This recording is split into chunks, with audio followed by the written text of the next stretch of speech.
Di Selamat malam, kerabat TV Desa dan sahabat kampus. Assalamualaikum warahmatullahi wabarakatuh. Salam sejahtera bagi kita semua. Om Swastiastu, Shalom, Namo Buddhaya, salam kebajikan, dan salam advancing humanity. Perkenalkan, saya Niloheni Andayani yang akan memandu acara pada malam hari ini. Sedikit saya informasikan bahwa acara pada malam hari ini bekerja sama dengan Pusat Kajian Sustainable Development Goals (ITS) yang disiarkan secara live streaming dari YouTube channel TV Desa dan ITS TV Rabu 11 Agustus 2021 dengan judul Edu Wisata Merdeka Belajar sebagai model pembelajaran inovatif. Kegiatan pada malam hari ini merupakan sesi ketiga, di mana pada sesi pertama diskusi virtual hari Rabu 28 Juli 2021 telah dipaparkan gambaran mengenai konsep Edu Wisata Merdeka Belajar dan potensi Desa Tihingan dalam upaya mengembangkan kepariwisataannya walaupun dalam situasi pandemi.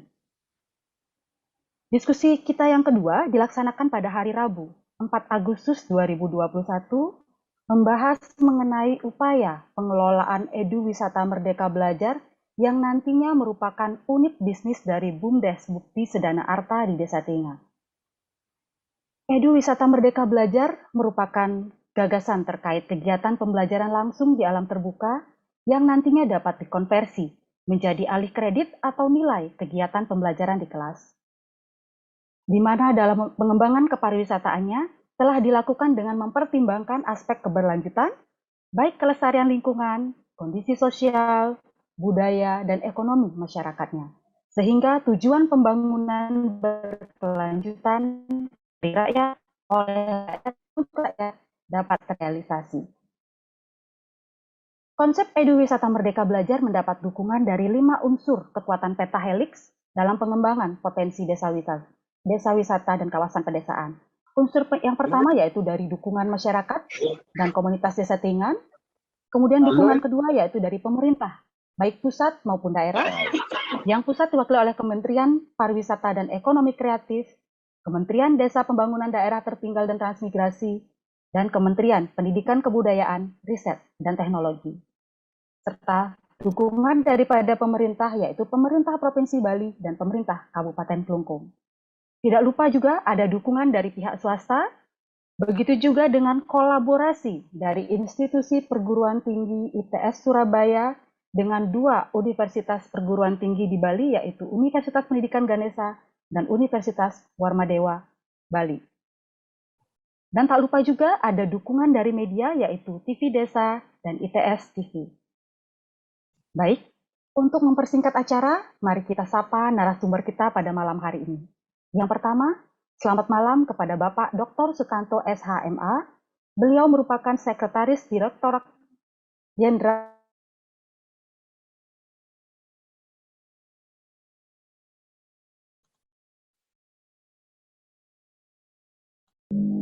Selamat malam Bapak Sutanto. Selamat malam Mbak Eni, suaranya kok hilang? Suaranya putus-putus tadi.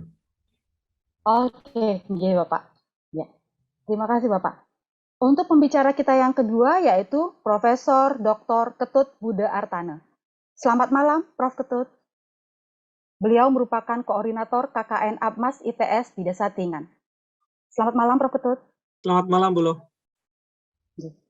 Kemudian untuk pembicara yang kita yang ketiga yaitu dengan Ibu Dr. Agnes Suti. Beliau merupakan Ketua Pusat Kajian SDGs ITS. Selamat malam Ibu Dr. Agnes. Selamat malam Mbak Bu Loh, ya saya manggilnya apa Bu Loh. Malam Ibu. Yang terakhir, pembicara kita terakhir yaitu dari perwakilan guru di Desa Tingan. Selamat malam Ibu Nikadek Citrawati SPD. Beliau juga merupakan seorang staf pengajar di SMP Negeri 2 Semarapura. Selamat malam Bu Kadek Citra. Selamat malam Bu Lo, selamat malam Bapak Ibu semuanya kerabat TV Desa. Baiklah, kerabat TV Desa dan sahabat kampus, kita akan mulai sesi pada malam hari ini bersama 4 pembicara. Diskusi kita yang pertama akan kita lakukan dengan Prof. Ketut nih. Baik Prof. Ketut, jadi saya ada sedikit nih pertanyaan. Edu Wisata Merdeka Belajar itu kan merupakan gagasan baru yang dikembangkan di sebuah destinasi, yaitu desa wisata.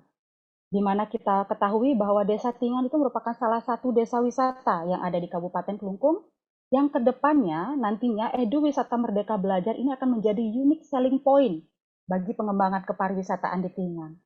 Kira-kira bagaimana konsep ringkas Edu Wisata Merdeka Belajar yang ingin diimplementasikan di Desa Tingan, Prof. Ketut? Terima kasih. Baik, Bu Luh, terima kasih.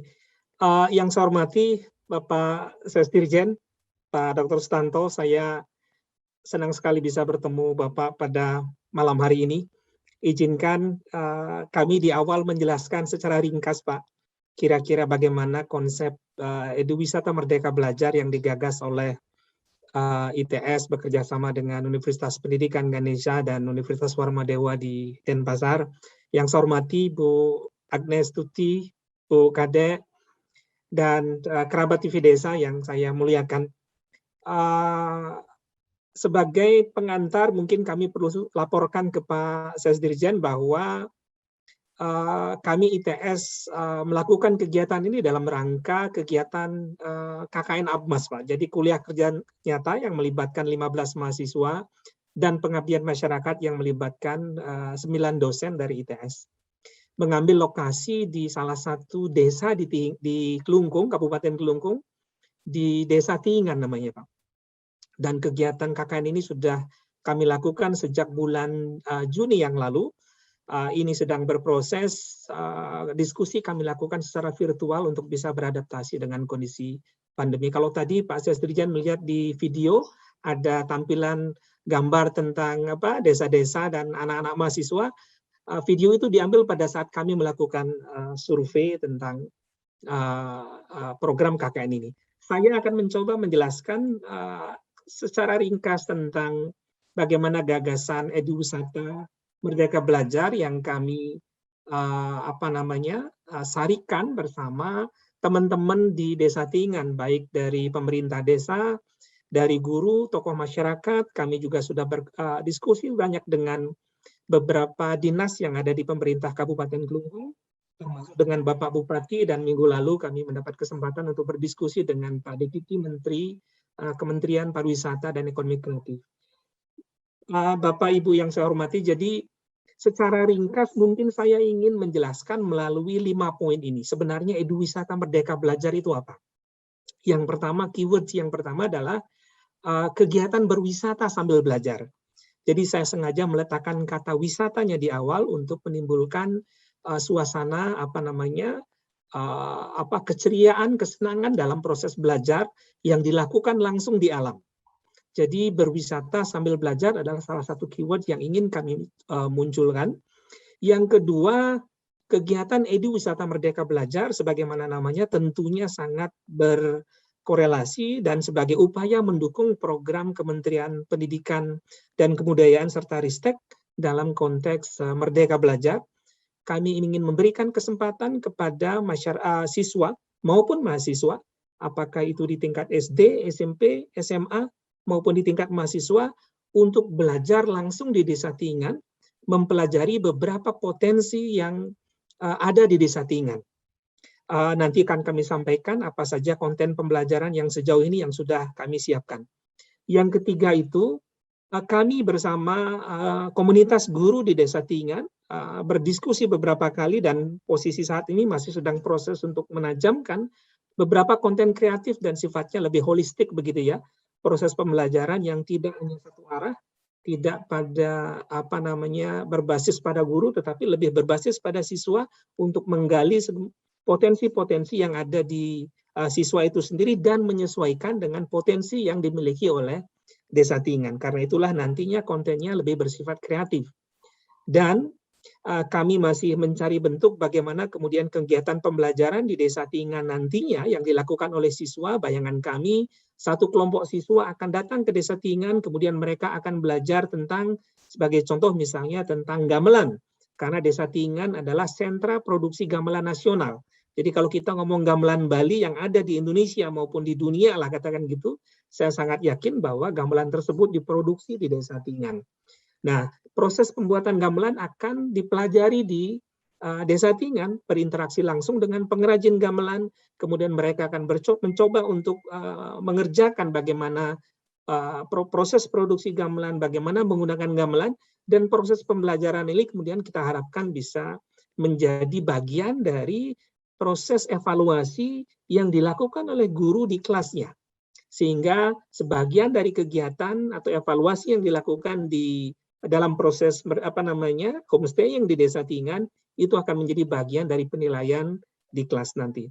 Dan yang paling penting tentunya adalah bagaimana Eduwisata Merdeka Belajar kami desain untuk dikelola oleh badan usaha milik desa dan melibatkan semua komponen masyarakat yang ada di desa. Jadi tidak lain program ini adalah program pemberdayaan masyarakat desa. Sehingga kalau kita lihat dari 5 aspek tadi, sebenarnya program ini merupakan upaya untuk mendukung beberapa program di lintas kementerian, utamanya adalah Kementerian Pendidikan dan Kebudayaan, serta Ristek, yang kedua adalah Kementerian Desa, dan tentunya yang terakhir adalah Kementerian Pariwisata dan Ekonomi Kreatif.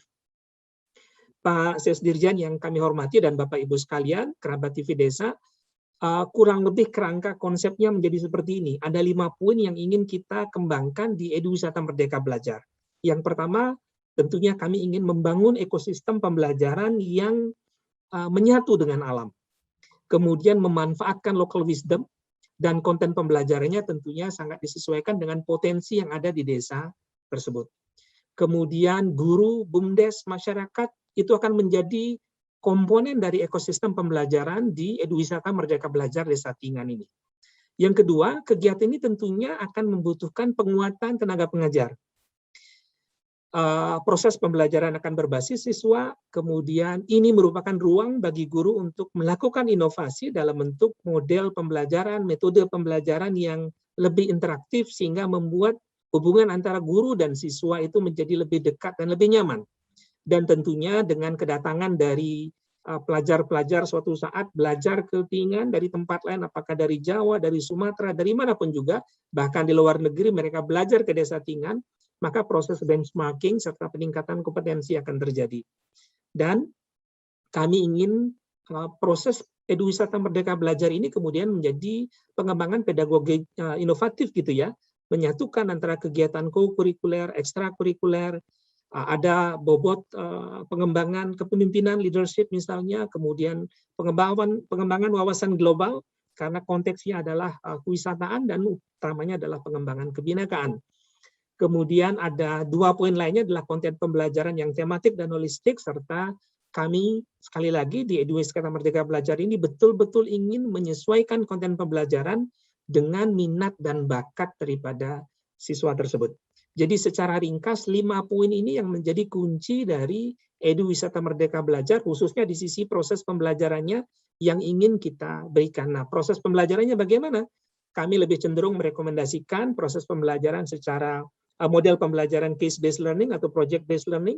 Mahasiswa akan diberikan project, kemudian mereka akan bersama-sama melakukan project tersebut di desa. Tentunya kita berharap proses ini akan penuh dengan keceriaan gitu, fun and joyful lah, begitu kurang lebih isinya. Apa saja yang sudah kami siapkan? Di awal ini kami berdiskusi panjang sekali, Pak Sesdirjan dan kerabat TV Desa. Jadi berdiskusi panjang dengan komponen guru, dengan kepala desa, dan seterusnya, dengan stakeholder yang ada di masyarakat Desa Tingan. Dan kami berakhir sementara ini pada 3 bidang yang ingin kami tawarkan kepada siswa dan mahasiswa. Yang pertama bidangnya adalah pertanian dan peternakan.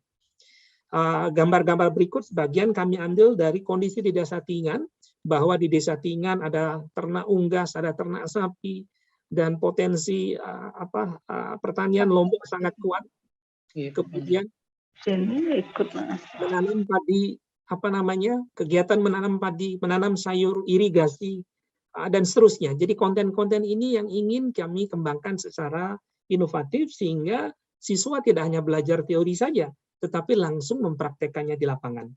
Yang kedua tentunya adalah terkait dengan sosial dan budaya. Mengenal tentang rumah adat, mengenal pura-pura di Bali, bagaimana sistem pemerintahan di desa, kemudian kulineri Bali bagi siswa yang ingin belajar memasak di Desa Tingan, tentunya bagaimana upaya menjaga kelestarian lingkungan, peninggalan sejarah, sistem ekonomi di desa, itu menjadi bagian-bagian konten pembelajaran dalam konteks sosial dan budaya. Dan yang terakhir, yang ketiga yang ingin kami jadikan sebagai inisiasi awal adalah di aspek kesenian yang sudah pasti konten yang dimiliki, potensi yang dimiliki oleh Desa Tingan sangat besar. Apakah tentang tari, gamelan, nyanyian Bali, kesenian melukis, memahat, dan seterusnya.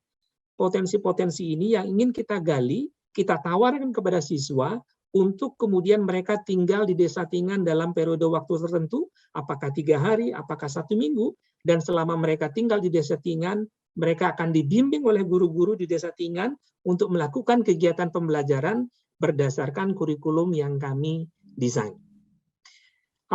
Terakhir saya ingin menyampaikan Pak Sesdirjen bahwa kami saat ini juga sedang menyusun bagaimana itinerari pembelajaran yang kami lakukan.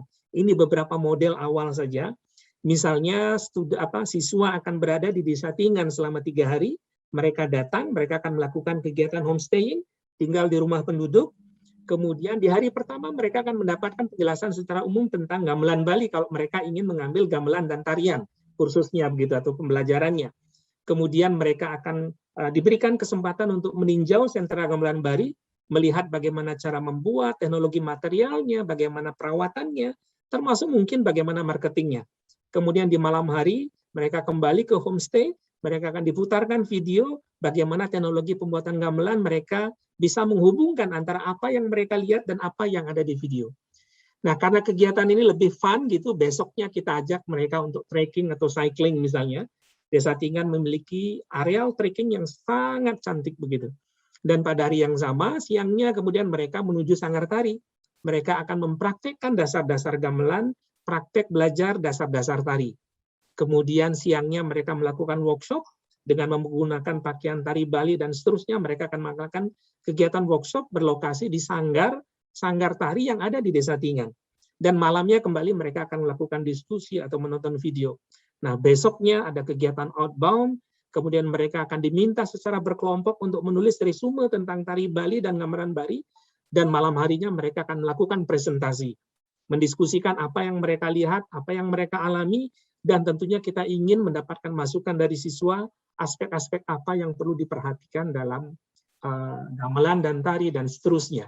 Jadi ini kurang lebih itinerari yang sementara ini kami bayangkan jika mereka mengambil program 3 hari untuk bidang gamelan dan tari, untuk pertanian dan perkebunan, kurang lebih seperti itu konsep yang ingin kami tawarkan, sehingga bobot wisata dan bobot edukasinya menjadi berimbang. Dan kemudian siswa memiliki kemerdekaan untuk memilih bidang apa yang ingin mereka pelajari, dan kemudian mereka punya kesempatan untuk berinteraksi dengan alam, lingkungan, kemudian guru-guru yang memberikan, serta pemandu wisata yang memberikan kegiatan ini di Desa Tingan. Dan pada ujungnya, saya yakin ini akan mendukung pembangunan di desa, karena prosesnya adalah memberdayakan masyarakat desa, dan tentunya diharapkan ini akan mendukung pembangunan nasional. Itu yang bisa saya sampaikan, mohon maaf kalau saya mungkin terlalu panjang menyampaikannya. Terima kasih, saya kembalikan ke Bu Lo. Terima kasih, Prof. Ketut. Jadi, saya bisa highlight di kegiatan wisata sambil belajar nih Prof. Dan di sini pengembangan potensi pariwisatanya itu disesuaikan dengan potensi Desa Tingan itu sendiri atau lokal wisdom yang dimiliki oleh masyarakat nih Prof. Ketut nih. Betul. Terima kasih Prof. Ketut. Ya. Baik, selamat malam Bapak Sesdirjen, Bapak Sutanto. Jadi menyambung ini Pak. Jadi saya tujukan ke Bapak nih pertanyaan kedua Bapak. Menyambung pemaparan dari Prof. Ketut tadi terkait Edu Wisata Merdeka Belajar Bapak. Kira-kira bagaimana pendapat pendidikan dasar dan menengah terkait Edu Wisata Merdeka Belajar yang digagas di Desa Tingan Bapak? Terima kasih Bapak. Baik, terima kasih Mbak Heni ya. Terima kasih Prof. Ketut atas paparannya.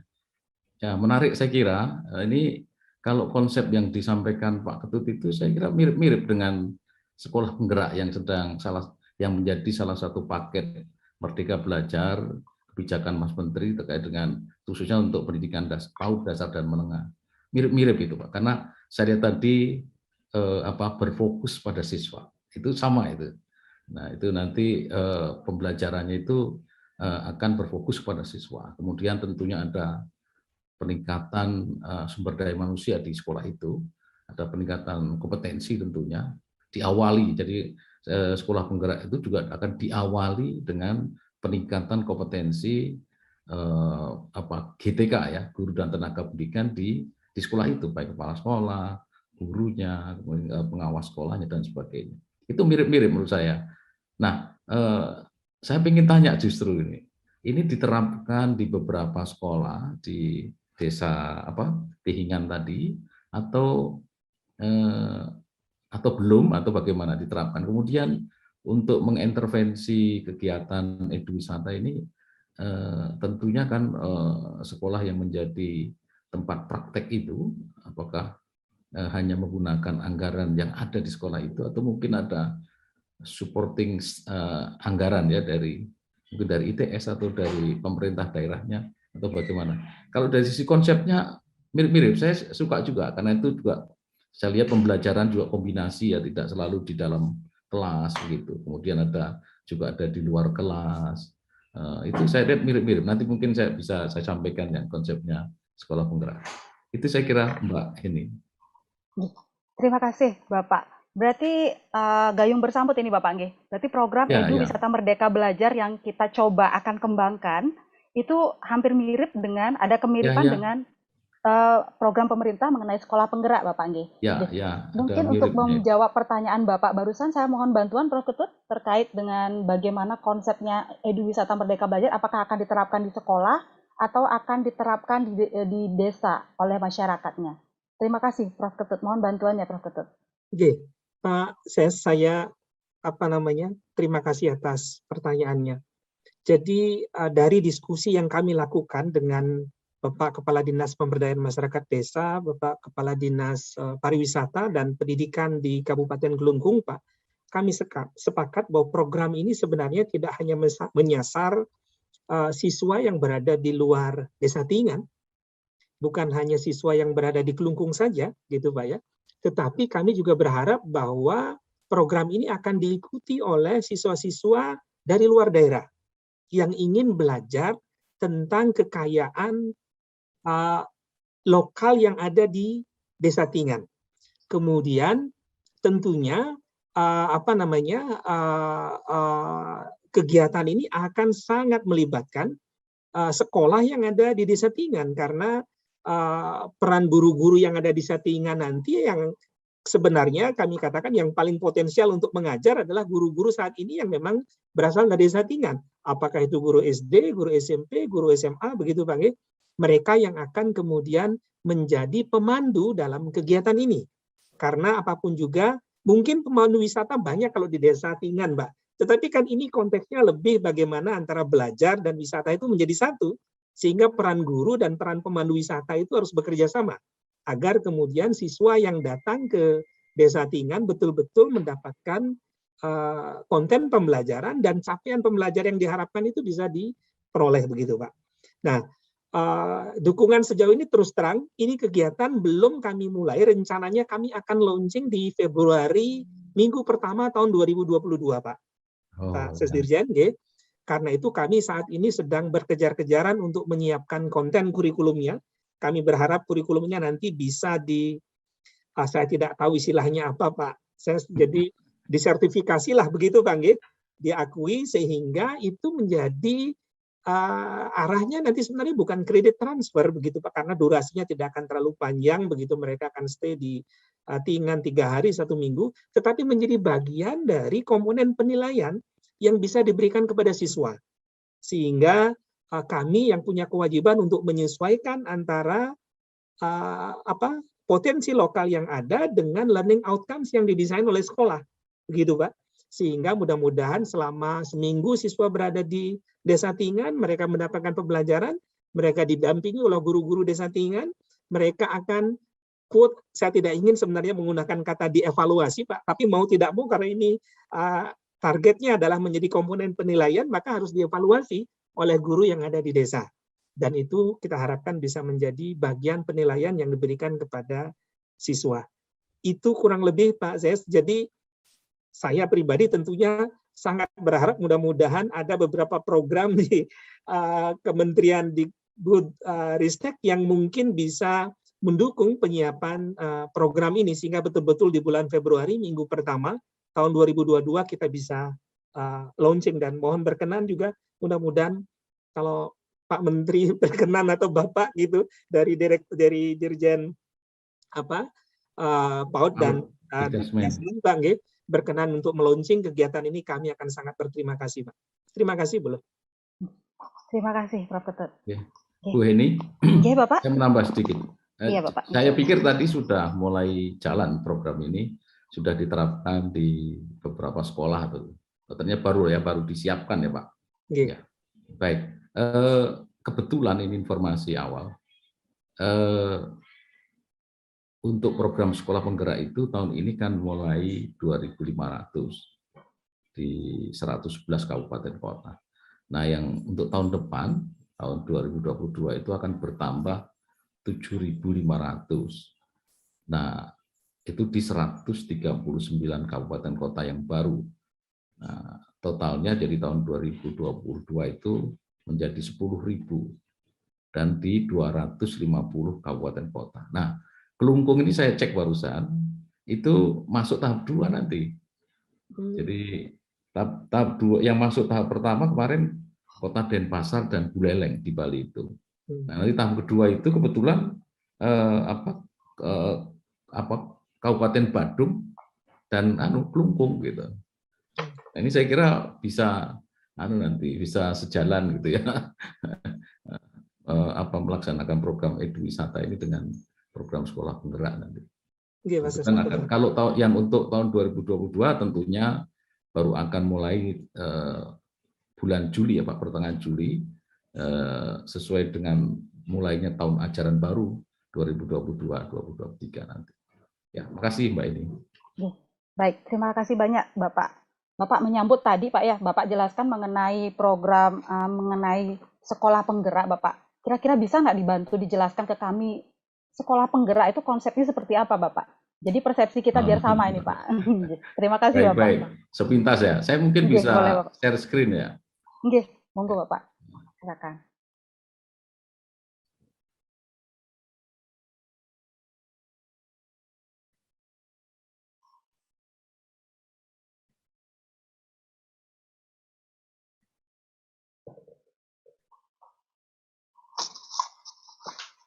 Apakah sudah kelihatan slide saya, Mbak ini? Sampun, Bapak. Sudah ya. Oke.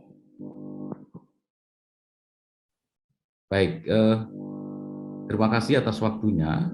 Jadi ini agak banyak slide-nya, tapi nanti saya pilih-pilih saja.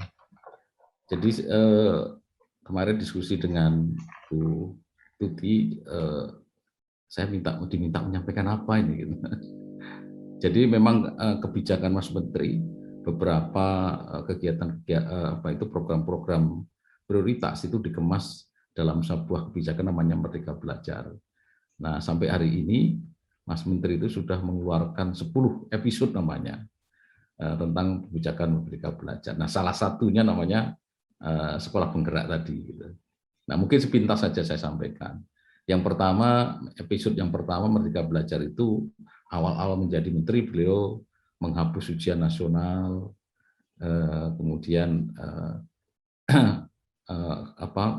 akan mengganti dengan asesmen nasional.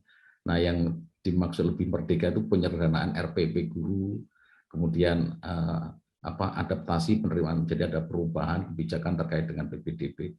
Ini yang pertama. Mungkin tidak perlu saya jelaskan agak detail ya. Yang kedua itu kampus merdeka. Saya kira Pak Prof. Ketut sama Bu Agnes saya kira lebih tahu ini tentang ini. Apa yang di dalamnya tentang kampus merdeka itu tidak saya perlu jelaskan. Kemudian yang ketiga itu penyesuaian dana BOS. BOS itu bantuan operasional sekolah. Semua sekolah mendapatkan bantuan yang dihitung dari jumlah siswanya. Itu nilai satuannya sebelumnya itu sama rata, itu SD di mana saja juga sama. Nah, sekarang ini mulai tahun 2021 kemarin unit cost-nya itu atau biaya satuannya itu variatif, disesuaikan dengan tingkat kemahalan daerah masing-masing.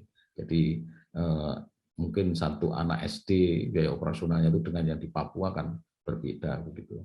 Kemudian penggunaan dana BOS operasional sekolah, lebih fleksibel. Jadi yang dulu di kotak-kotak, sekian persen untuk honor gurunya, sekian persen untuk operasionalnya, kemudian sekian persen untuk untuk langganan daya jasa, sekian persen untuk beli buku dan sebagainya. Sekarang tidak ada lagi, diserahkan kepada sekolah, kepala sekolah yang bertanggung jawab dan membuat prioritas kebutuhan itu diserahkan ke kepala sekolah.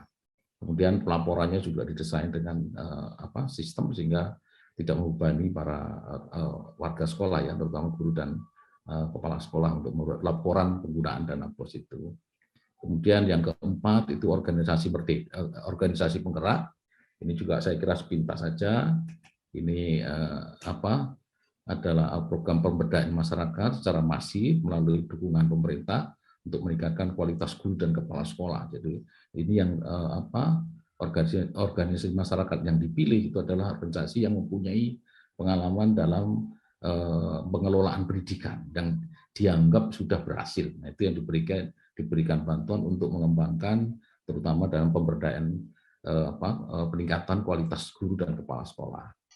Kemudian ada guru penggerak, ini juga di Direktorat Jenderal GTK.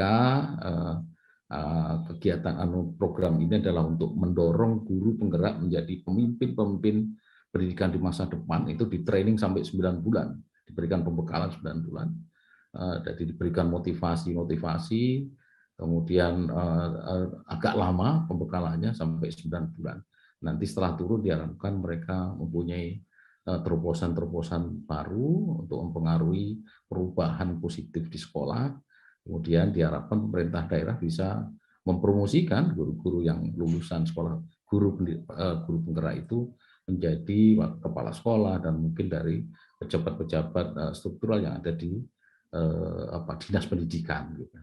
Kemudian yang keenam itu transformasi dana pemerintah untuk pendidikan, ini juga di pendidikan tinggi, saya kira Prof. Ketut sama Bu Agnes lebih tahu. Kemudian, nah yang ini, yang sekolah penggerak. Yang ketujuh itu sekolah penggerak. Jadi sekolah penggerak adalah katalis untuk mewujudkan visi pendidikan Indonesia. Nah, sekolah yang berfokus pada pengembangan hasil belajar siswa, jadi secara holistik, untuk mewujudkan profil pelajar Pancasila. Jadi, akan diawali dengan peningkatan kompetensi SDM yang unggul, baik kepala sekolah maupun guru-gurunya. Gitu. Ini yang agak beda. Tadi kan hampir mirip-mirip ya dengan yang konsep eduwisata tadi, agak hampir-hampir sama. Gitu. Kemudian 5 intervensi yang akan dilakukan di sekolah penggerak itu. Di sini yang pertama penguatan SDM sekolah. Tadi juga sama di konsepnya Prof. Ketut tadi juga ada. Baik penguatan untuk kepala sekolah, penguatan pengawas sekolah, dan penilik dan guru. Nah, kemudian akan ada intervensi pembelajaran dengan paradigma baru, pembelajaran yang berorientasi pada penguatan kompetensi dan pengembangan karakter. Kemudian ada intervensi dari sisi perencanaan berbasis data. Jadi sekolah itu setiap tahun ketika membuat perencanaan pengembangan pendidikan atau pelaksanaan pendidikan di sekolah itu harus berbasis data, berbasis hasil evaluasi. Ini Bu Tuti sudah ahlinya ini, kan harus melakukan namanya waktu itu namanya pemetaan pendidikan gitu ya, yang akan menghasilkan rapor pendidikan yang dilihat dari 8 standar pendidikan gitu. Nah, kalau dulu sekolah itu melakukan evaluasi diri sekolah, nah kalau nanti konsepnya Mas Menteri itu akan dilakukan dengan melakukan itu namanya asesmen nasional, kemudian ditambah dengan data-data lain akan diolah dan akan mengeluarkan rapor pendidikan. Nah, dalam perencanaan pendidikan di sekolah itu harus berbasis data itu, lemahnya di mana, apa yang harus diperbaiki, dan sehingga perencanaan harus berbasis refleksi diri sekolah. Tapi data sekolahnya itu memang benar-benar yang objektif, bukan rekayasa gitu, jadi yang sebenarnya. Kemudian juga akan dilakukan digitalisasi sekolah, akan diberikan beberapa platform pendidikan, platform digital, bertujuan untuk mengurangi kompleksitas, meningkatkan efisiensi, tujuannya itu. Jadi bagaimana agar guru dan kepala sekolah itu memang fokus kepada pembelajaran, tidak harus mengurusi tambahan-tambahan tugas tidak terkait dengan pembelajaran. Ini yang sifatnya administratif itu akan disederhanakan, kemudian menggunakan digital, platform digital. Kemudian yang kelima itu ada namanya pendampingan konsultatif dan asimetris, yaitu akan dilakukan pendampingan kemitraan antara pemerintah dari Kemdikbud dengan pemerintah daerah untuk memberikan pendampingan untuk bersama-sama mendampingi dalam pelaksanaan implementasi pendidikan di satuan pendidikan. Ini yang secara garis besar sekolah penggerak itu, tapi akan saya tambahkan di slide. Nah, ini yang episode ada 10 ya, mereka belajar. Saya kira tidak, ini yang saya sampaikan di sini. Nah, program sekolah penggerak merupakan penyempurnaan program transformasi sekolah sebelumnya. Jadi mungkin Prof. Ketut, Bu Tuti pernah sering mendengar dulu ada sekolah model, macam-macam, ada RSPI dan sebagainya. Nah, kita klaim bahwa sekolah penggerak ini merupakan penyempurnaan dari program transformasi sekolah sebelumnya. Nah, program sekolah penggerak merupakan program kolaborasi antara Kemdikbud dan pemerintah daerah. Jadi yang kita intervensi adalah diawali dengan beberapa Pemda atau kabupaten kota dan provinsi yang memang mempunyai komitmen. Nah, itu nanti ditandai dengan pernyataan dalam video begitu oleh kepala daerah bersedia untuk A, B, C begitu. Kemudian nanti ada nota kesepahaman dan nanti semuanya tidak sentralistik begitu ya, tidak diintervensi dari pusat tidak, tapi bekerja sama dengan Pemda. Kemudian yang kedua, intervensi dilakukan secara holistik mulai dari SDM sekolahnya, pembelajarannya, perencanaannya, digitalisasi sekolah, pendampingan pemerintah daerah tadi yang seperti 5 hal yang kami sampaikan di atas tadi. Yang ketiga, memiliki ruang lingkup yang mencakup seluruh kondisi sekolah, tidak hanya sekolah unggulan saja bagi negeri dan swasta. Jadi nanti yang akan dijadikan piloting untuk memulai program sekolah penggerak itu tidak hanya sekolah-sekolah bagus. Kalau kita bagi dalam 4 level gitu, sekolah itu yang terbaik itu level 4 misalnya, yang terjelek itu level 1, itu akan dimulai dari semua level. Kita dipilih dari komitmen kepala sekolahnya. Makanya diawali dengan pemilihan kepala sekolahnya dulu.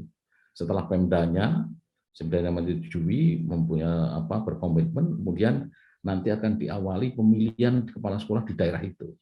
Kemudian kepala sekolah yang terpilih itu otomatis sekolahnya menjadi sekolah penggerak. Gitu. Yang akan diawali seperti itu. Kemudian yang keempat, pendampingan dilakukan selama 3 tahun ajaran dan sekolah melanjutkan upaya transformasi secara mandiri. Jadi kita mengintervensi bekerja sama dengan Pemda itu hanya 3 tahun. Nah, diharapkan dalam 3 tahun itu sekolah itu sudah bisa mencapai 2-3 level di atasnya.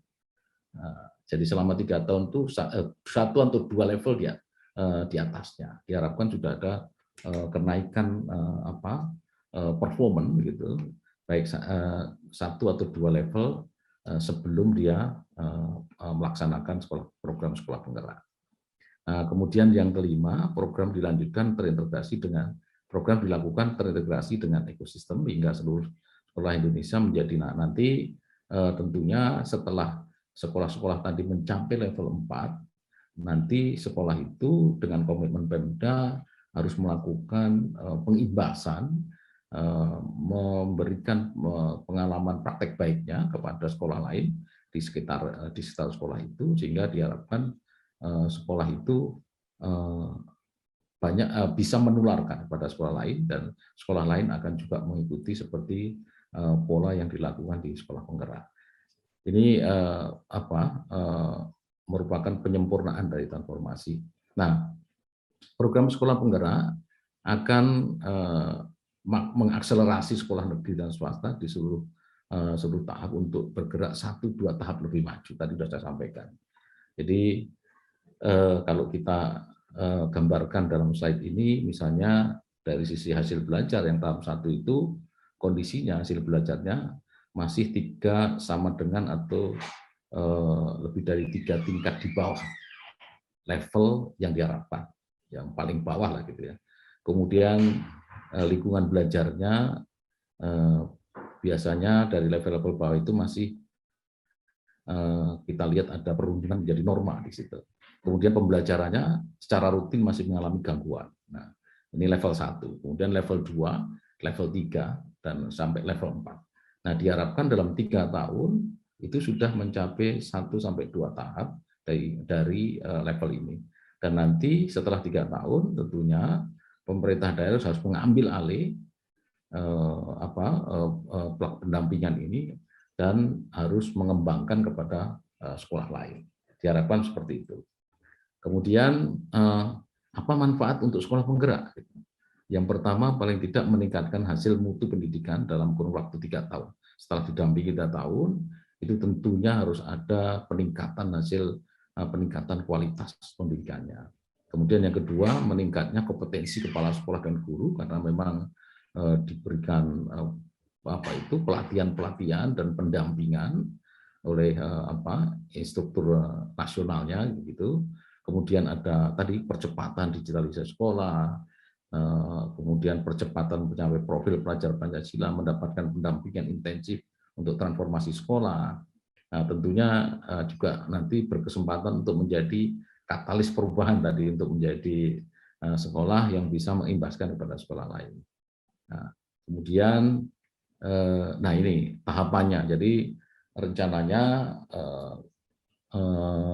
pengembangan atau pelaksanaan program sekolah penggerak itu kalau kita lihat 4 tahun ke depan, itu tahun ini mulai 2.500, tahun depan tambah 7.500 menjadi 10.000, kemudian tahun 2023-2024 itu diharapkan menjadi 20.000 dan semua kabupaten kota, semua provinsi sudah melakukan, tapi sekolahnya baru 20.000. Kemudian tahun 2024 itu mencapai targetnya 40.000 sekolah penggerak. Nah ini yang dan akan bertambah terus nanti kalau Mas Menteri hanya baru berani mentargetkan di 2024 karena beliau kontraknya dengan Pak Presiden hanya sampai masa kabinet ini ya 2024-2025. Nah, diharapkan nanti bisa berkembang lebih cepat sehingga diharapkan nantinya ya semua sekolah itu harus menjadi sekolah penggerak gitu. Kemudian tadi intervensinya yang dilakukan tadi sudah saya sampaikan di depan bahwa akan dilakukan pendampingan konsultatif dan asimetris, kemudian penguatan SDM sekolah, pembelajaran dengan paradigma baru, perencanaan berbasis data, dan digitalisasi sekolah. Nah, yang digitalisasi sekolah ini memang tidak bisa dihindari karena harus menyesuaikan dan kebutuhan dan kondisi perkembangan dunia ya, bahwa kita memang harus sudah menuju era digital. Kemudian ya siapa yang berperan tadi juga di konsepnya Pak Prof. Ketut tadi juga ada di sana ya. Siapa yang berperan dalam program sekolah penggerak? Tentunya ada Pemda di sana, pemerintah daerah yang mempunyai kewenangan sesuai Undang-Undang 23 tentang pemerintahan daerah bahwa untuk PAUD, SD, SMP itu nanti menjadi kewenangan kabupaten kota, kemudian SMA, SMK, dan SLB itu menjadi kewenangannya Dinas Pendidikan atau provinsi ya. Kemudian ada intervensi platform teknologi tadi yang sedang dikembangkan timnya Mas Menteri, kemudian tentunya yang terlibat juga komite orang tua, kemudian juga ada guru, komite pembelajaran guru, kepala sekolah, nah nanti ada pelatih ahli. Jadi nanti setiap sekolah penggerak itu akan didampingi pelatih ahli dan pengawas. Nah tentunya tidak satu-satu gitu ya, tapi setiap pelatih ahli itu mungkin merangkap 1-2 sekolah gitu, sehingga akan terjadi interaksi setiap hari dalam melaksanakan program sekolah penggerak. Nah ini penguatan SDM sekolah ya, penguatan kepala sekolah, pendidik dan guru melalui program pendampingan intensif ya, coaching one-to-one istilahnya. Nah nanti akan ada pendampingan dari pelatih ahli tadi. Mungkin itu secara garis besar yang dapat kami sampaikan, Bu Tuti, Prof. Ketut terkait dengan program sekolah penggerak. Kelihatannya hampir-hampir sama tadi ya, gitu. Cuman ada bedanya tadi mungkin lebih ada kesenian dan sebagainya. Dan kalau tadi di Pak Ketut yang sampaikan kan baru mau diterapkan nanti ya di bulan Februari. Dan belum menunjuk sekolah ya Pak. Kalau ini kami sudah mulai Juli kemarin sudah mulai di 2.500 sekolah. Demikian, terima kasih. Terima kasih banyak Bapak atas paparannya Bapak. Ya. Jadi saya mungkin agak sedikit simpulkan Bapak nggih.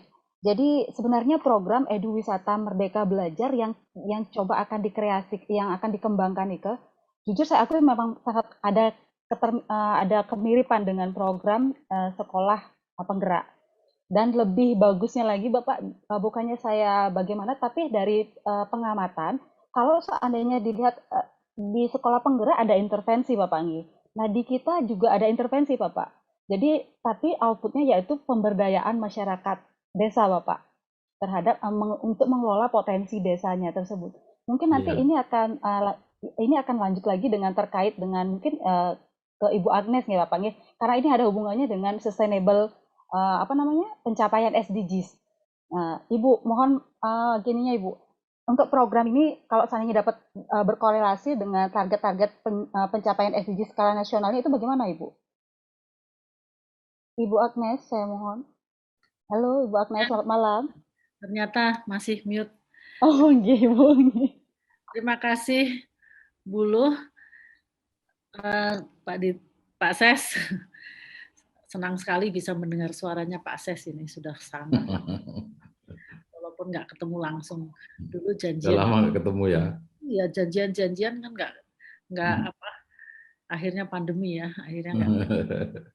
Nah, tapi ini tadi penjelasan Pak Ses itu luar biasa.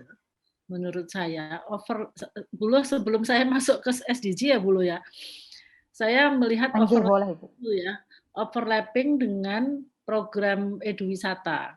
Jadi overlappingnya tuh besar sekali, pasti akan sangat besar. Ya, tadi sudah disampaikan oleh Pak Ses kan, itu mirip sekali ya, karena pasti akan membutuhkan peningkatan mutu SDM, kemudian digitalisasi tadi, dan tentu kami masuk ke arah konten sekarang ini, karena kita kawinkan dengan ide wisata gitu ya, ide wisata. Jadi memang begini Pak Ses, ada dua yang kita sasar. Yang pertama, tadinya tuh kita mikirnya pokoknya gimana caranya berwisata ke desa.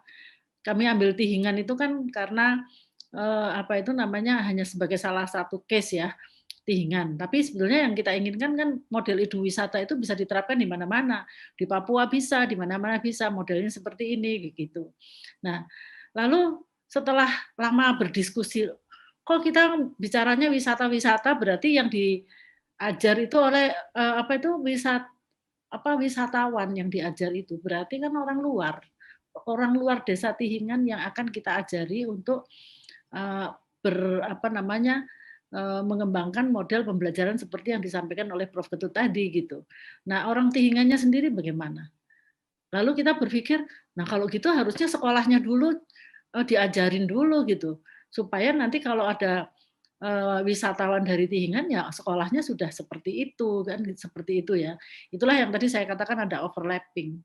Ya, karena dengan begitu berarti kita itu memang sedang semacam membentuk sekolah penggerak gitu akhirnya, Pak Ses. Seolah-olah kita tuh sekarang bikin sekolah penggerak di Tihingan gitu, Pak. Bahkan mungkin di Klungkung gitu. Akhirnya begitu. Jadi saya sangat senang kalau tadi disampaikan bahwa Klungkung itu akan dapat bagian juga gitu ya tahun 2022 gitu ya. Nah, ini bisa kita ini Bu Kadek Buloh gitu ya. Kita bisa sinergikan gitu karena ternyata apa yang kita gagas itu nanti akan diperbesar melalui program sekolah penggerak. Jadi sebenarnya kita tuh semacam membuat sekolah penggerak, semacam membuat itu. Nah, pada saat kita sudah punya sekolah penggerak, berbondong-bondong wisatawan datang, belajarlah di model yang kita sudah aplikasikan di sekolah penggerak. Akhirnya begitu, Bu. Ya, saya kira itulah cara-cara kita. Nah, masalah yang kita kembangkan di dalam apa yang dipaparkan oleh Pak Ketut tadi itu adalah kontennya, apa yang akan dipelajari gitu. Karena Bali itu lebih berat ke budaya misalnya ya, maka yang kita tawarkan ke orang Jawa ya, itu adalah budaya Bali. Ayo belajar budaya Bali, caranya begini, pergilah ke sini kan gitu. Sebetulnya kan inginnya orang datang itu kan akhirnya Tihingan itu menjadi desa wisata gitu intinya Pak Ses. Inginnya itu jadi desa wisata sebetulnya tadinya awalnya itu seperti itu. Tetapi karena lalu kami menggagas ada konten apa itu namanya Merdeka Belajar, metodologi yang kita kembangkan untuk belajar menjadi eduwisata itu metodologi yang diajarkan oleh kementerian, yaitu misalnya melakukan pendekatan menggunakan K13 misalnya seperti itu. Karena anak-anak yang datang ke Tihingan itu nanti diajak ke sawah gitu. Berarti kan 5M itu diterapkan di sana. Ada mengamati, ada berdiskusi, menanya, kemudian ada melakukan analisis dan seterusnya. 5M itu semuanya diterapkan di situ. Padahal ini berwisata. Tetapi wisatanya itu bobot edukasinya besar gitu. Nah, jadi kira-kira itu seperti itu. Overlappingnya. Jadi overlappingnya besar sekali. Saya yakin besar sekali dan terima kasih sekali ini kalau seandainya Kelungkung bisa dapat jatah untuk menjadi sekolah penggerak, saya bisa punya alasan jalan-jalan ke sana gitu. Karena gratis. Nginepnya di rumahnya Prof Ketut, Pak. Gratis. Jadi kira-kira seperti itu. Nah, kemudian saya cerita soal SDG ya. SDG itu kan salah satu ya tujuan SDG yang keempat itu adalah ini pernah juga saya ceritakan ke Pak Ses ya, sekarang saya pegang SDG Pak Ses di ITS gitu. Terus Pak Ses kayaknya tertarik dulu waktu saya cerita. Terus salah satu tujuan SDG itu kan meningkatkan mutu pendidikan. Tapi itu dalam skala yang luas. Jadi bukan hanya pendidikan formal saja, tetapi pendidikan yang di luar sekolah itu pun kita tingkatkan. Nah, dengan cara seperti ini tadi Pak Ketut menyampaikan, prosesnya adalah kita memberdayakan masyarakat. Otomatis masyarakatnya belajar dong. Jadi meningkatkan mutu untuk pendidikan masyarakatnya juga. Dia belajar tentang manajemen yang bagus, misalnya belajar tentang otomatis dia akan belajar tentang apa sih eduwisata itu, lalu bagaimana memanage eduwisata itu, terus bagaimana dia harus profesional dan seterusnya, itu masyarakatnya. Nah, kemudian sekolahnya, ya otomatis dia akan meningkatkan. Nggak mungkin lah ya ada satu sekolah di satu desa, tiba-tiba bagus, kemudian yang lain nggak pengen, itu nggak mungkin. Pasti akan pengen. Nah, supaya dia itu, menggerakkan orang lain tadi itu ya. Jadi konsep dari SDG itu sebetulnya menggerakkan juga gitu ya. Sama seperti menggerakkan sebagai sekolah penggerak. Karena apa yang ditarget oleh SDG itu adalah orang yang berpendidikan baik itu jumlahnya besar. Bahkan mungkin keinginannya adalah 100% semua orang itu berpendidikan baik gitu. Nah, otomatis kan butuh ada penggerak-penggerak. Nah, penggerak-penggeraknya itu bisa dari level masyarakat, bisa juga dari level sekolah tadi. Jadi sebetulnya sekolah penggerak itu adalah salah satu cara untuk mencapai target SDG juga gitu. Nah, kalau kita bekerja di level desa ini, maka yang kita target adalah ada juga SDG desa. Ngukurnya kan di desa. Nah, yang kita target kan desa. Nah, kita ingin supaya 17 atau 18 tujuan SDG desa itu memang betul-betul bisa dicapai di desa. Artinya semua sekolah yang ada di desa itu seperti yang Pak Ses tadi sampaikan, menjadi sekolah penggerak semua gitu. Jadi SDG itu kan intinya adalah menggerakkan orang supaya dia naik level kan gitu, seperti yang disampaikan ke Pak Ses tadi, oleh Pak Ses tadi, menaikkan supaya dia naik level. Nah, ini yang kita kembangkan di Desa Tihingan itu, yang kita ingin tularkan ke tempat lain. Jadi yang ditularkan itu metodologinya sebetulnya. Ya, soal nanti uangnya ya nanti gampang, ada Pak Ses minta Pak Ses gitu ya. Mudah-mudahan. Tapi artinya gini Pak Ses, sebetulnya desa sendiri juga punya uang. Kami pergi ke Tihingan ini juga atas uangnya ITS, bukan tidak minta ke siapa-siapa. Jadi kami juga berkontribusi dalam hal ini. Jadi Pentahelix tadi itu sebetulnya sama-sama bergerak untuk meningkatkan mutu pendidikan. Apakah itu di level sekolah atau di level masyarakat gitu Pak Ses. Kira-kira begitu Bu Loh. Baik, Terima kasih Ibu Agnes. Jadi sebelum saya lanjut ke Ibu Kadek Citrawati nih, karena ini masih berlanjut nih, saya lanjut ke Pak Sesdidian dulu ya Bapak nggih, Pak Sutanto. Nah, kalau dilihat dari dampak positif yang tadi nih diuraikan sama Bu Agnes ini Bapak. Jadi apa sih dukungan yang diberikan Pak Mendikbudristek dalam hal ini Bapak? Terima kasih Bapak. Tadi suaranya putus tadi. Coba diulangi. Oh, gitu ya Bapak ya? Ya, Maaf, oke Bapak. Nggih. Tadi kan sudah sempat diinformasikan dampak positif yang dijelaskan tadi oleh Bu Agnes Bapak terkait dengan program Edu Wisata Merdeka Belajar yang berkorelasi dengan sekolah penggerak Bapak. Nah, kira-kira dukungan apa ini Bapak yang diberikan oleh Kemendikbud dalam hal ini Bapak? Terima kasih Bapak. Dukungannya semangat aja, harus semangat. Jadi begini, jadi ini kan kalau yang disampaikan Prof. Ketut tadi, kok kelihatannya hanya jangka pendek gitu ya, seminggu gitu ya. Itu kan artinya mengakomodasi pesertanya itu dari luar, hanya wisatawan gitu ya Pak. Nah, kalau di sekolah penggerak ini kan sekolah formal yang diintervensi ya, sekolah formal. Jadi pendidikan yang dilakukan di sekolah gitu, yang diintervensi. Nah, kalau yang kalau nggak salah tangkap tadi dari Prof. Ketut itu kan lebih ke pendidikan ke masyarakat ya Pak, terutama wisatawan yang akan diberikan pemahaman itu. Nah, saya tidak tahu apa salah saya nangkap. Tapi kalau itu diterapkan juga di sebuah sekolah formal, misalnya di SD atau SMP di desa Tingan itu saya kira akan lebih baik gitu ya. Bahkan tadi kan lebih dari sekolah penggerak termasuk ada intervensi pembelajaran tentang seni gitu ya, tari, musiknya dan sebagainya. Tadi kan itu menjadi tambahan yang lebih penting gitu. Nah, ini saya kira lebih dari itu. Nah, kalau untuk bantuan dari kementerian itu tentunya harus menjadi sekolah penggerak gitu.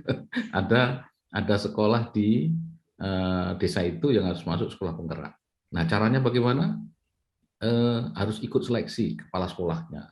Jadi nanti tentunya di akhir tahun ini itu akan ada seleksi untuk mengikuti sekolah penggerak yang akan dimulai pertengahan Juli tahun 2022. Itu sudah dimulai di akhir tahun ini seleksinya. Nah, nanti ketika terpilih jadi sekolah penggerak itu tentunya akan ada bantuan anggaran dan pelatihan tadi. Itu pelatihan itu akan dilakukan dari Dijen GTK namanya, Dijen Guru dan Terpendidikan. Itu akan dilakukan semua kepala sekolahnya, termasuk gurunya, kemudian pengawasnya, dan tentunya ada tambahan bantuan anggaran gitu. Nah, tahun ini itu sekolah penggerak itu akan diberikan komputer. Nah, itu akan diberikan dari kementerian komputer. Kemudian, sekolah penggerak yang tahap 1 ini menjadi uji coba kurikulum yang baru. Jadi kalau kurikulumnya tidak menggunakan kurikulum 13 ya, itu ada kurikulum baru yang sudah diolah, disesuaikan dengan kebijakan yang baru. Ya, termasuk tadi Pak, sudah seperti yang disampaikan Pak Ketut tadi, sudah banyak diberikan kemerdekaan lah di sekolah itu, target-targetnya, kemudian cara belajarnya tidak harus di kelas terus, bisa di luar kelas, itu banyak perubahan-perubahan. Nanti di dalam kurikulumnya itu diatur.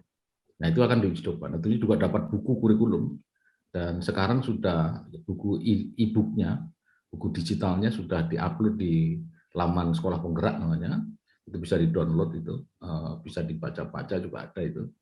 Nah, kemudian nanti untuk meningkatkan atau untuk melaksanakan beberapa intervensi yang harus dilakukan di sekolah penggerak itu, dari kementerian juga memberikan bantuan yang akan disalurkan melalui namanya BOS Kinerja, bantuan operasional sekolah kinerja. Itu uangnya tidak di Kemdikbud, itu namanya ditransfer daerah, ada di daerah, tetapi nanti kami yang mengusulkan pencairan ke Kementerian Keuangan dan langsung dikirim ke sekolah.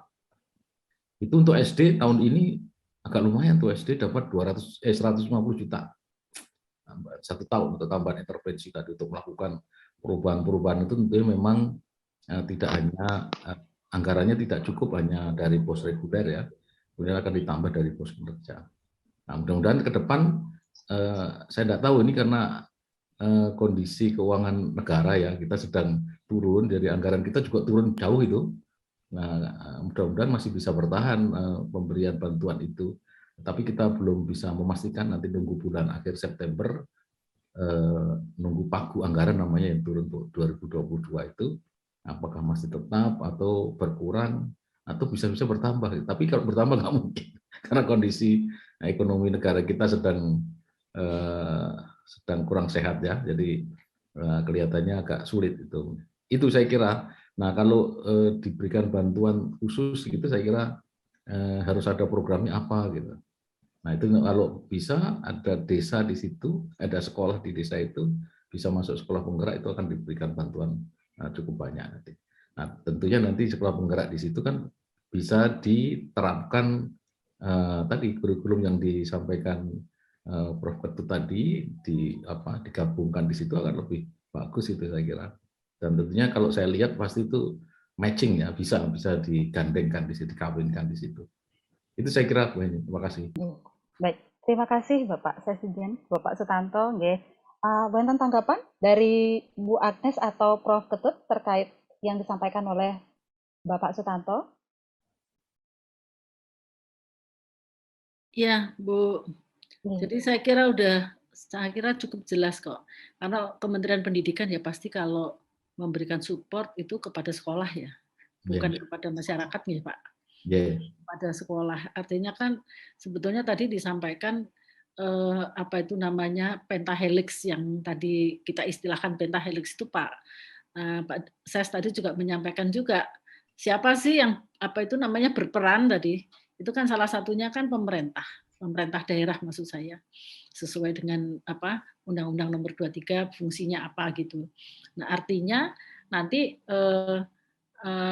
kalau misalnya sekolah di Desa Tihingan itu ingin menjadi sekolah penggerak, ya harus dipilihkan oleh pemerintah daerahnya dan juga harus disupport oleh pemerintah daerahnya. Jadi tidak langsung direct dari sekolah ke kementerian gitu ya Pak Ases.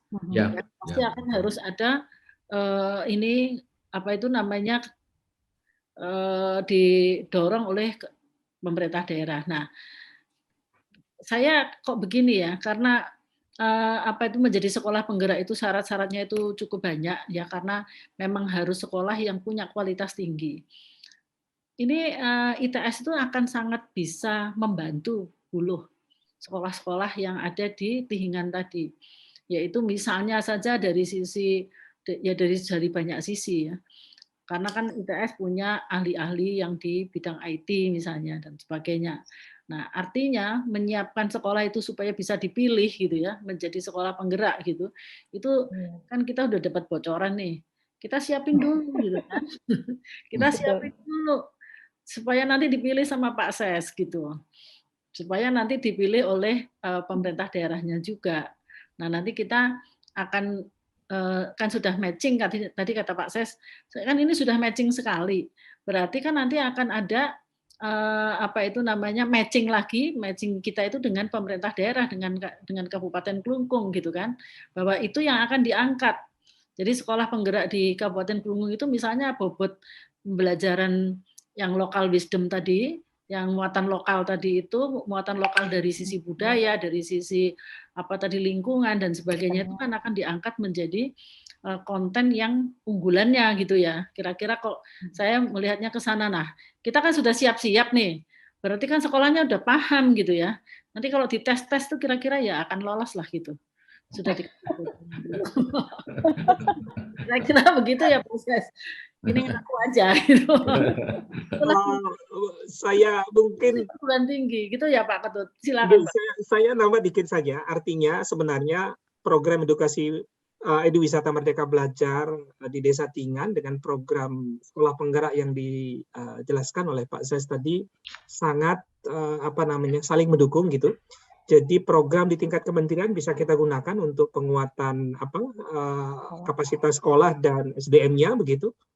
Artinya kelembagaan dan SDM-nya menjadi domain daripada program penggerak sekolah penggerak, tetapi pada saat yang sama konten pembelajarannya bisa dibantu melalui program Eduwisata Merdeka Belajar, sehingga sekolah penggerak ini pun memiliki uniqueness gitu ya, bahwa sekolah penggerak ini sekolah misalnya katakanlah SD di Tingan, SMP di Tingan, SMA di Klungkung misalnya begitu, menjadi backbone bagi penyelenggaraan Eduwisata Merdeka Belajar, merupakan sebuah uniqueness yang ditawarkan oleh sekolah tersebut bagi masyarakat maupun bagi siswa yang ada di Tingan.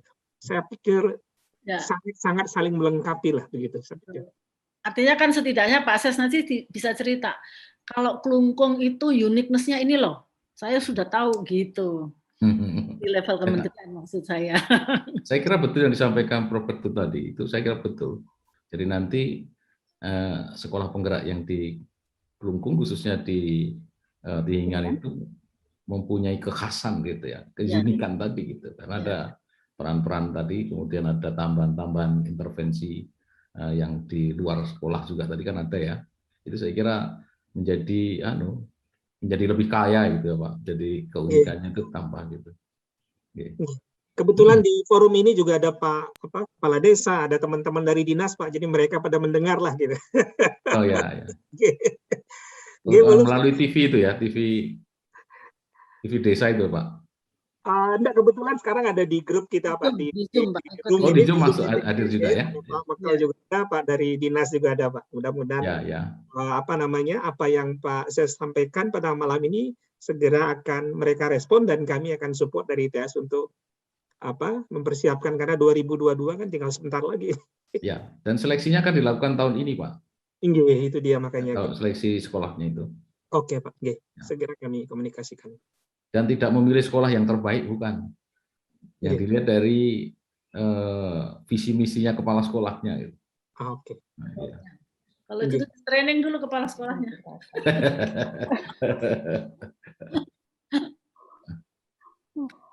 Baik, terima kasih banyak Bapak Ses Dirjen, Bapak Sutanto, kemudian Ibu Agnes, begitu juga dengan Prof. Ketut. Jadi kayaknya kita perlu masukan ini dari Bu Kadek Citrawati, ini dari sisi guru ini Bu, Bapak. Jadi kira-kira apa sih tanggapannya Bu Kadek Citrawati terkait dengan program Eduwisata Merdeka Belajar ini, dan apa yang akan menjadi tantangan ke depannya Ibu untuk memastikan keberhasilannya Bu? Terima kasih. Baik, terima kasih Bu Luh selaku host. Selamat malam Bapak Dr. Sutanto, Bapak Prof. Ketut, dan Bapak Ibu Agnes. Terima kasih atas kesempatannya untuk bergabung di acara ini, dan saya merasa sangat bangga sekali berada di tengah-tengah Bapak Ibu yang hebat semuanya, dan menyambut yang diungkapkan oleh Bapak Ses Dirjen tadi, bahwa saya adalah salah satu dari sasaran episode ke-5 dari program Merdeka Belajar, jadi kurikulum Merdeka. Kebetulan saya itu adalah CGP, calon guru penggerak angkatan ketiga Bapak. Yang besok akan di launching. Selamat jadi, ya. Ini otomatis jadi. Terima kasih. Terima kasih Bapak atas supportnya. Jadi saya selaku wakil dari guru. Sudah ikut pelatihan ya Bu Kadek ya? 2 hari itu untuk pengenalan LMS dan sosialisasi. Jadi saya Lokakarya ke-0 sudah. Tinggal besok di launching sama Pak Menteri, dan tanggal 13 kami sudah mulai belajar di PGP. Ya, 9 bulan ya? 9 bulan Bapak, lumayan juga. Jadi semacam, dan harus lulus ya? Sepertinya sama level kuliahnya dengan S2. Itu kreditnya kalau dihitung itu master itu S2 itu. Iya, dan kebetulan saya juga sekarang lagi kuliah S2, jadi kuliahnya 2 sekarang tahun ini. Oh, bagus. Ya, jadi menyambut apa yang dipaparkan tadi, saya menyimak dengan baik sekali apa yang dipaparkan, baik dari Prof. Bude, kemudian dari Bu Tuti, dari Bapak Ses Dirjen juga. terkait dengan eduwisata Merdeka Belajar di Desa Tihingan sebagai salah satu dari model pembelajaran yang inovatif. Kami sangat mendukung. Jadi saya selaku wakil dari guru di Desa Tihingan itu sangat mendukung dan sangat positif, optimis sekali bahwa program ini akan berjalan dengan baik. Kenapa? Jadi saya mau highlight ada 3 yang penting di sini. Yang pertama adalah eduwisata. Eduwisata itu berarti learning-nya for fun. Jadi begitu mengadopsi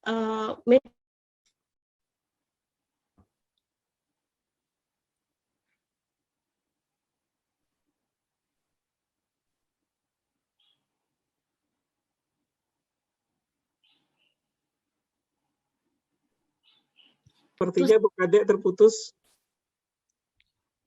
Nggih. Halo Bu Kadek. Terputus sepertinya. Oh, terputus nggih. Bu Ini Kadek, apa beliau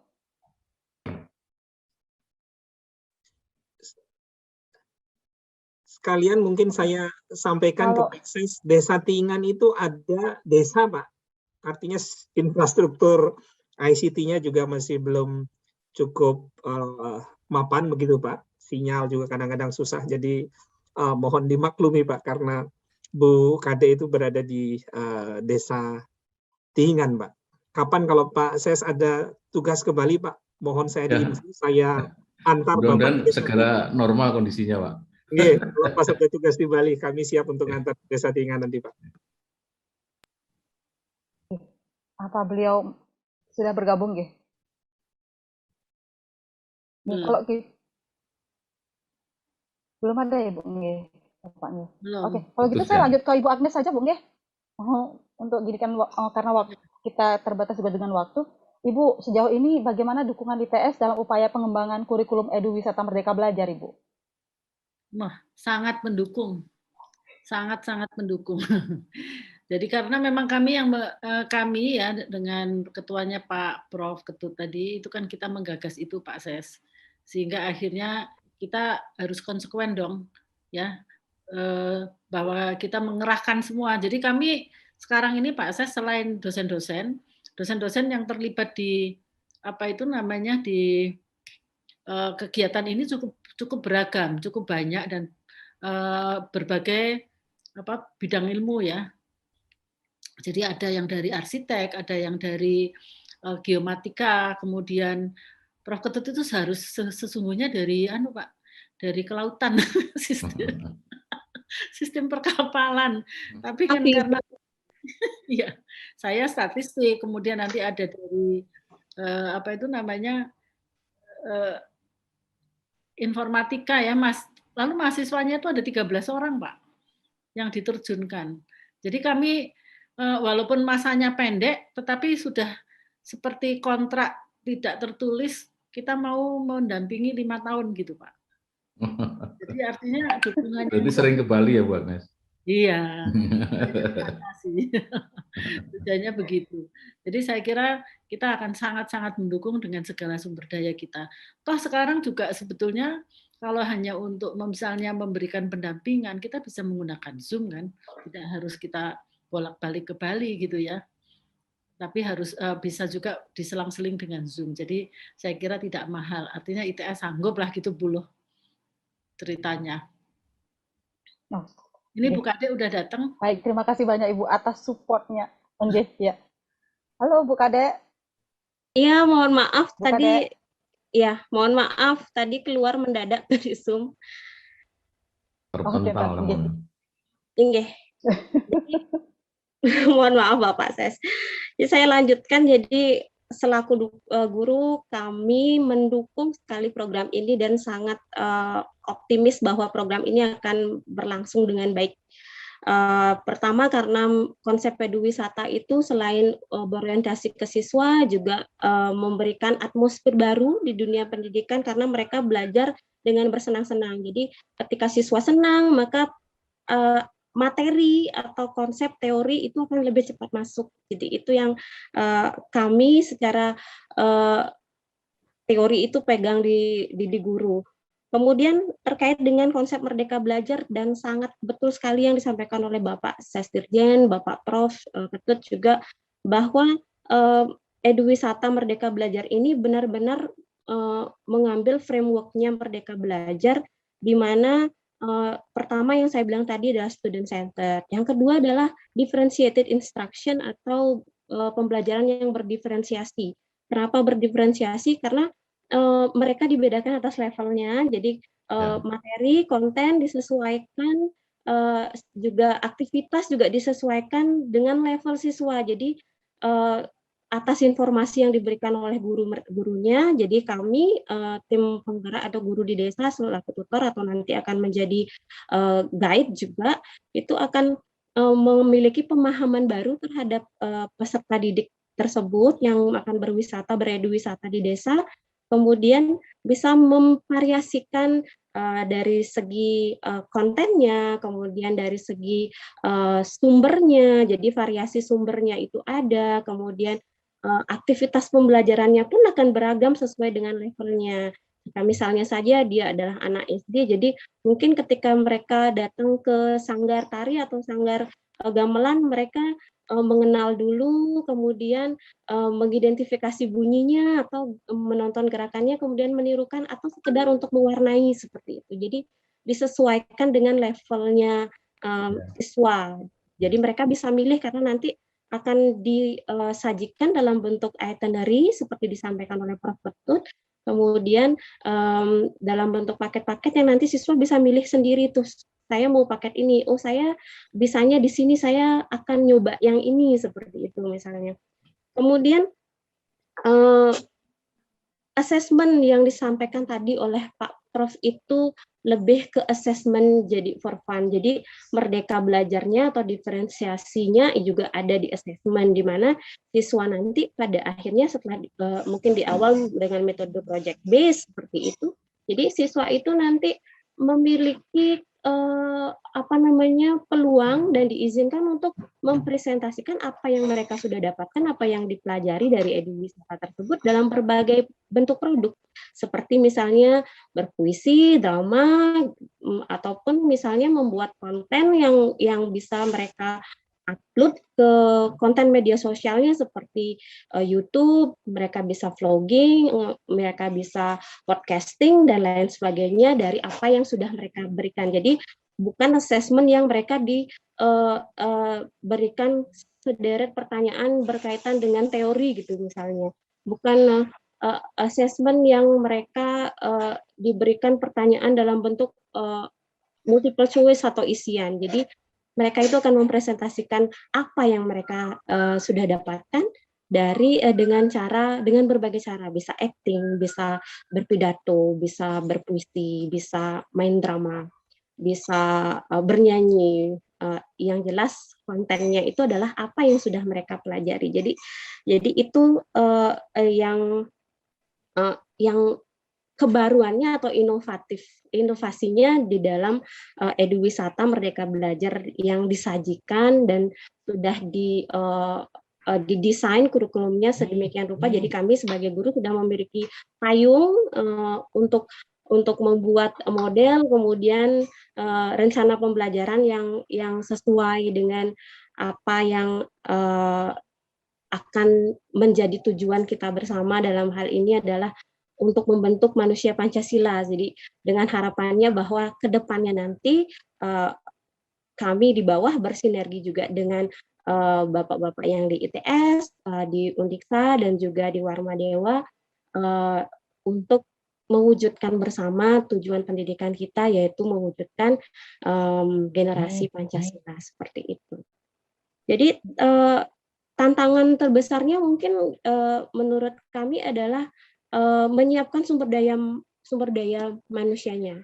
Jadi untuk itu tentu kami meminta akan hendaknya ada sebuah training kepada guru-guru yang nanti akan digerakkan. Jadi sebagai bapak-bapak dan ibu-ibu tim penggerak itu memberikan kami semacam training, workshop untuk bagaimana menyiapkan konten yang baik, kemudian menyiapkan sumber daya diri sendiri, jadi menjadi agen yang menggerakkan orang lain juga. Jadi bukan hanya digerakkan, tetapi juga menjadi orang yang menggerakkan juga. Jadi seperti itu.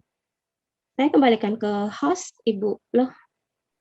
Terima kasih banyak Bu Citra. Berarti konsepnya nanti akan pembelajarannya itu nanti akan per level ya Bu ya, disesuaikan dengan minat si siswa itu seperti apa. Jadi kita yang sediakan nanti mereka memilih di mana mereka maksudnya mereka cenderung pilih gitu ya Bu ya. Jadi dibagi nanti per level ya Bu ya, untuk masing-masing konten ya Bu ya.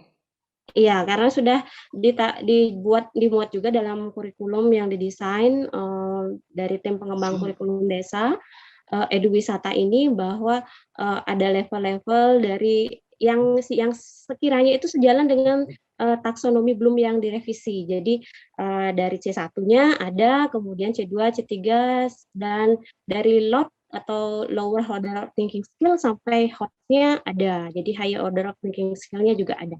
Seperti itu. Baik. Terima kasih banyak Bu Citra. Jadi ini waktunya kita sudah mau habis, tapi kita masih ada beberapa, saking menariknya ini diskusi pada malam hari ini. Ini saya ke Prof Ketut kembali nih Prof Ketut. Kira-kira apa sih harapan tim KKN Abmas ini ke depannya Prof Ketut terhadap program Eduwisata Merdeka Belajar di Desa Tingan, Prof Ketut? Baik, Bu Loh, sebenarnya harapan saya yang paling utama itu semua guru desa, di Desa Tingan maupun dimanapun juga, bisa menyampaikan paparan seperti yang disampaikan oleh Bu Kadek Citra itu. Saya sendiri terus terang terkesima gitu ya, beliau guru SMP tapi bisa memiliki pola pikir yang saya sendiri tidak kebayang itu taksonomi Bloom. Oke, pernah dengar, tetapi beliau bisa menjelaskan dengan sangat detail gitu ya. Kemudian konsep yang disampaikan oleh Bu Kadek betul-betul match dengan apa yang didesain oleh Pak Menteri gitu ya, memberikan kemerdekaan sebesar-besarnya buat siswa untuk belajar. Jadi Eduwisata Merdeka Belajar pada ujungnya adalah membangun sumber daya manusia kok. Ya gurunya, ya siswanya, ya masyarakatnya. Nah, kami di ITS tentunya lebih pada posisi mendorong, menginisiasi, kemudian mendampingi gitu. Tetapi kalau ditanya apa tantangannya, saya sepakat dengan Bu Kadek tadi bahwa penyiapan SDM ini menjadi tantangan betul. Karena itu Pak Sesdirian, kami dengan Bu Tuti sudah sepakat dalam persiapan sampai dengan bulan Februari, kami akan melakukan beberapa kegiatan pelatihan, dan malah kami masuk ke situ kondisi yang lebih detail. Misalnya sebagai contoh, bukan hanya pelatihan untuk gurunya dan pemandu wisata, bukan hanya pelatihan untuk bagaimana kemudian menyusun rencana pembelajaran yang match dengan itinerari yang kami siapkan gitu. Bukan hanya itu saja, tetapi Bu Tuti sampai berpikir bagaimana kita ngajarin masyarakat yang akan menjalankan program homestay agar bisa menetapkan standar homestay yang minimal sehingga anak-anak yang tinggal di Desa Tingan pun nyaman. Kemudian malah pada saat kami KKN di Desa Tingan, yang kami bahas dengan detail adalah bagaimana kemudian mengajari masyarakat dalam menyiapkan catering agar kemudian aspek kehalalan itu bisa dijaga.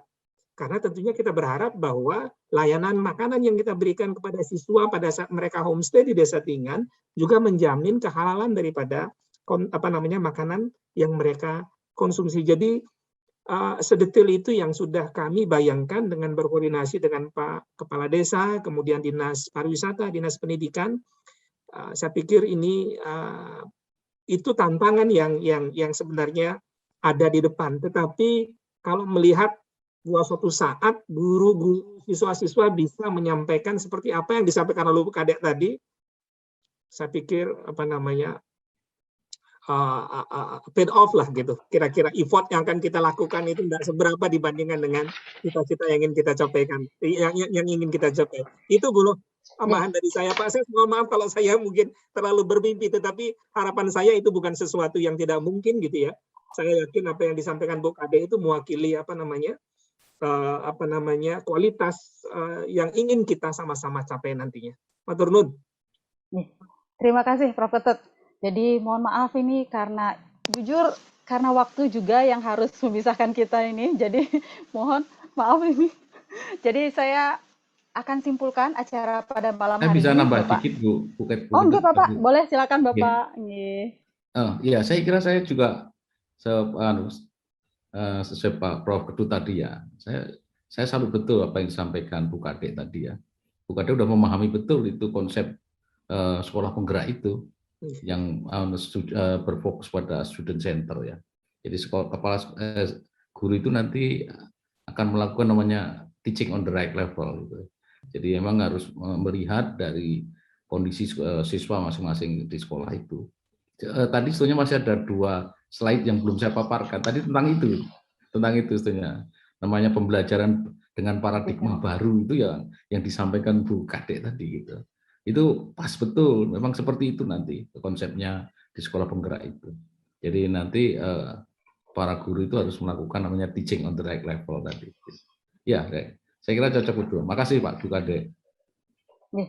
Terima kasih banyak, Dan saya Bapak. kira tidak mimpi Pak Prof. Ketut itu harus menjadi kenyataan itu. Terima kasih. Siap Pak Ses. Mohon selalu dukungannya Pak Ses. Kami akan banyak ngerepotin nanti Pak untuk minta arahan macam-macam gitulah kurang lebih Pak. Siap Mudah-mudahan kalau dari sisi tenaga dan sumber daya saya dan Bu Tuti dan teman-teman KKN Apmas ITS siap untuk berjuang. Tapi tentunya mudah-mudahan arah yang kami ambil juga betul bimbingan Bapak yang kami tentunya butuhkan Pak. Ya, kalau semua guru di Indonesia seperti Bu Kade ini cepat sekali itu meningkatkan kualitas itu. Luar biasa. Sudah paham. Bu Kade udah paham itu apa yang harus dilakukan. Makanya terpilih dari sekolahan menjadi guru penggerak juga. Terima kasih, Bu. Baik, terima kasih Bapak. Jadi saya simpulkan untuk acara malam kita hari ini Bapak Ibu sekalian. Jadi Edu Wisata Merdeka Belajar itu merupakan model inovatif pembelajaran yang mendukung program Merdeka Belajar, di mana kegiatan berwisata yang dilakukan sambil belajar. Jadi pembelajaran juga dilakukan di ruang terbuka dengan metode pembelajaran yang menyenangkan bagi siswa. Metode Edu Wisata Merdeka Belajar ini juga sejalan dengan program pemerintah terkait dengan sekolah penggerak, sehingga nantinya peningkatan kapasitas dilakukan oleh Kemendikbud, kemudian kontennya itu akan dibantu oleh Edu Wisata Merdeka Belajar.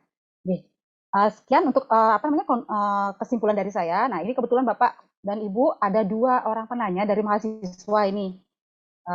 Saya langsung aja ya kepada Mbak Sasti. Halo, selamat malam Mbak Sasti.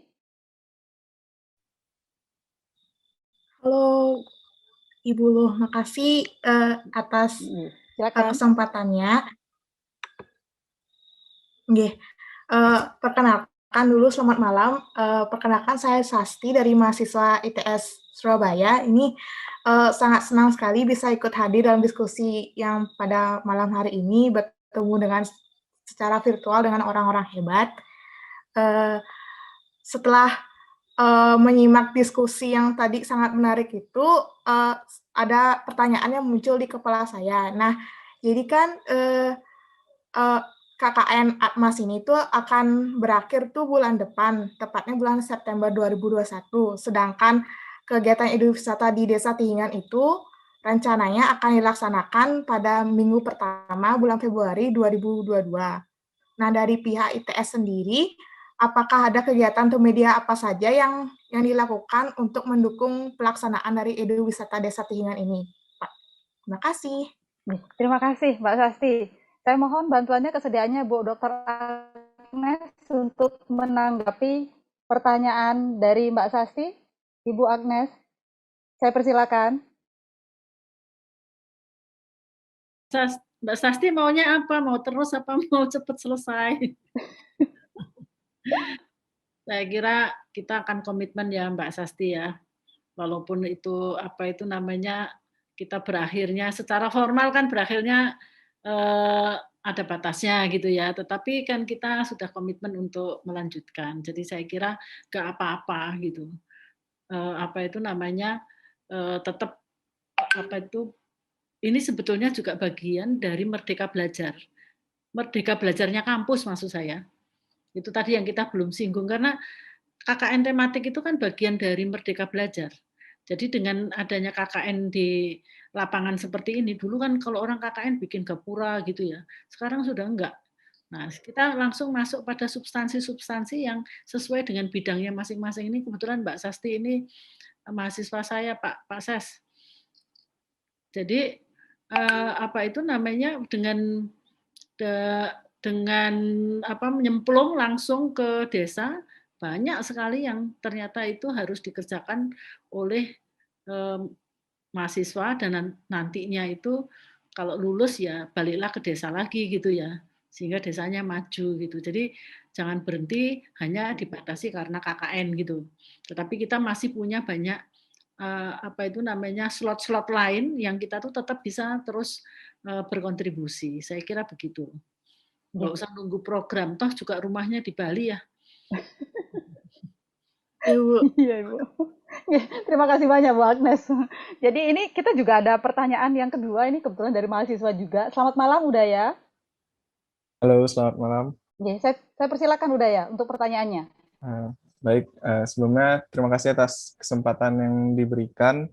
Di sini izinkan saya memperkenalkan diri terlebih dahulu. Nama saya Komang Udaya di Prabawa, biasa dipanggil Udaya.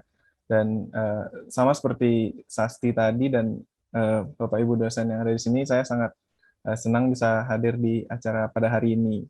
Nah, mungkin di sini pertanyaan saya lebih ditujukan kepada Bapak Sestirjen. Jadi ingin bertanya mengenai peran dari Mendikbud nanti ketika ide-ide ini sudah ada, ide-ide dari Eduwisata dan ide dari sekolah penggerak tadi sudah tertata dengan baik. Nah, bagaimana cara memastikan ide-ide tersebut dapat berjalan dengan lancar nantinya dan dapat dieksekusi dengan baik, mengingat dengan tahap-tahap tadi yang diberikan kan pastinya akan melalui waktu yang panjang. Nah, itu pastinya ada perubahan keadaan. Nah, bagaimana cara memastikan program ini tetap berjalan lancar? Mungkin itu.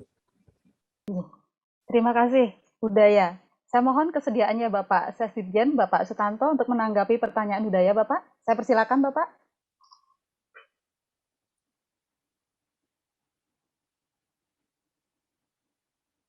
Masih mute, Pak Ses. Masih termute, Pak Ses. Oh, baik-baik ya. Bisa diulangi sekali lagi tadi, Mas? Ya Pak, jadi poin dari pertanyaan saya bagaimana nanti peran dari baru menerima telepon pemerintah, bagaimana peran pemerintah untuk memastikan inovasi-inovasi ini, ide-ide semua yang sudah ada ini bisa berjalan dengan lancar ke depannya. Karena ini kan kalau dikaitkan dengan timeline tadi kan cukup panjang gitu, Pak. Ya, terima kasih Pak Komang ya, Mas Komang. Ya, jadi kita mengharapkan memang program baik ini terus berlangsung gitu, sehingga sekarang ini memang Pak Menteri sedang diminta menyusun semacam rencana kerja jangka panjang begitu. Kalau dulu di GBHN ya, jadi rencana kerja jangka panjang untuk pendidikan. Jadi namanya nanti menterinya siapapun, harusnya itu tetap program itu menjadi tetap berjalan.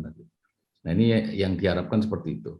Makanya Mas Menteri di timeline-nya tadi hanya menargetkan sampai tahun 2024 karena masa kabinetnya sampai 2024. Nah, mudah-mudahan nanti dari DPR itu segera menyetujui itu dan nanti ke depan siapapun menterinya harus tetap dijalankan.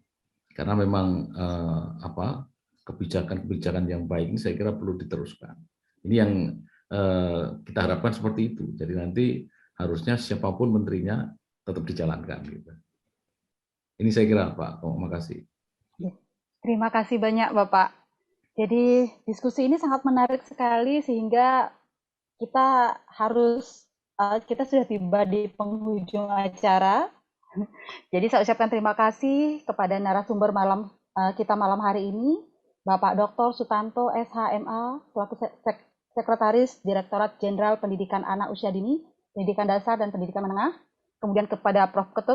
Dr. Ketut Budha Artana STMSC sebagai Koordinator KKN Atmas ITS di Desa Tihingan, kepada Ibu Dr. Agnes Suti sebagai Ketua Pusat Kajian SDGs ITS, dan yang terakhir yaitu kepada Ibu Dikade Citrawati SPD sebagai perwakilan guru Desa Tihingan.